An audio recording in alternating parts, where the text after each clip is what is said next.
Good morning, another gorgeous morning. And today I want to talk about the power of pain. Pain!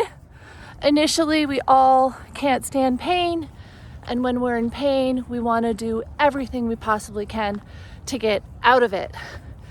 But as I reflect upon my life, it is pain that has been the magical motivator to transform me and point me in the right direction.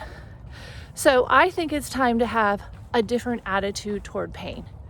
The attitude toward pain would be, okay, you're here. What are you trying to show me? What are we going to do?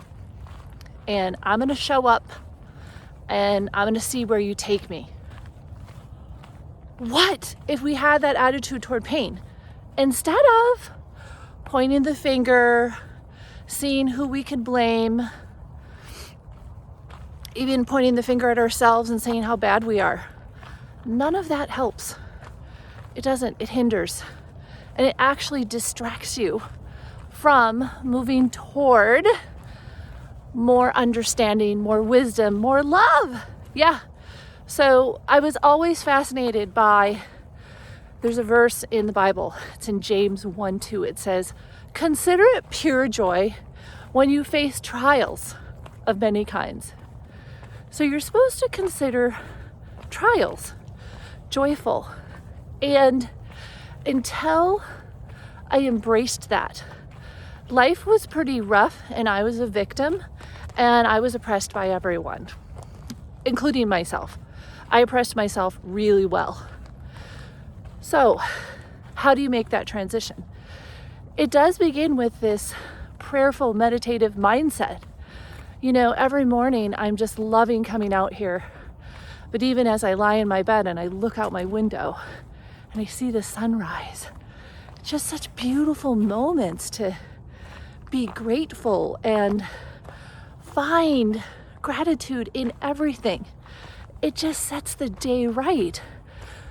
So even when pain comes, if you can make that mental shift and have dialogue with your pain. All right, where are you taking me? How are you making me better through this? Because as the verse in James continues about trials equaling joy, it basically says that your faith creates perseverance. I don't know about you, but in this world today, I would say I need me some perseverance. It's tough out there. It's hard out there. So we develop our perseverance. And then the verse continues and says that perseverance must finish its work to make you whole and complete, not lacking anything. And that's what trials do. Oh, look at that, the beautiful colors. They make you whole and complete, not lacking anything. So without that trial, you wouldn't be pointed in the direction you need to go to shift something in your life.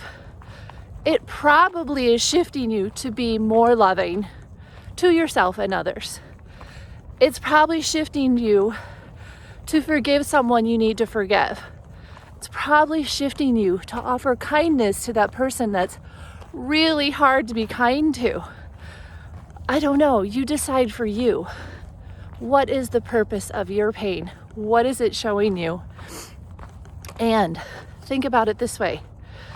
This pain has the potential to move me toward wholeness and completeness, not lacking anything. So let me give you an example of the first time I utilized this verse. I was in my 20s, and without going into too much detail, I basically believe I was married to a narcissistic sociopath. Yeah, very low self-esteem when you marry someone like that. And my self-esteem was in the gutter. But I was on a trajectory even then. I was starting to be shown through my pain who I really am. And so I started developing severe panic attacks. Anxiety was ruling my life. I found this verse, trials equals joy. So my panic attacks would come. And if anybody's had a panic attack or suffered from anxiety disorder, you know, you really feel doom, despair. And it's hard to fight that. Like, it's almost impossible to fight it. But I started shifting my mindset. I started thinking, okay, here you are. And I would pray to God. I would pray for comfort and support. And over time, magical things happened. People came into my life. And I was able to manage my anxiety. I could leave the house. I didn't have to search for every exit anymore. Yeah, it did take some time. I don't think a lifetime of self-loathing is undone in a moment. I think for some people, yes, it can happen, but it was a journey for me. And as you can see, I definitely do not self-loathe anymore. And I even had it, I'd healed that for a time. But let me tell you, it came back because I continued to make poor choices on my journey. Now, do I sit and regret or feel bad about me because I've made so many bad decisions in my life?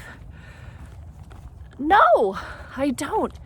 Those decisions were also awakeners to bring me into the fullness of who I am as this beautiful creation with a purpose to love and serve.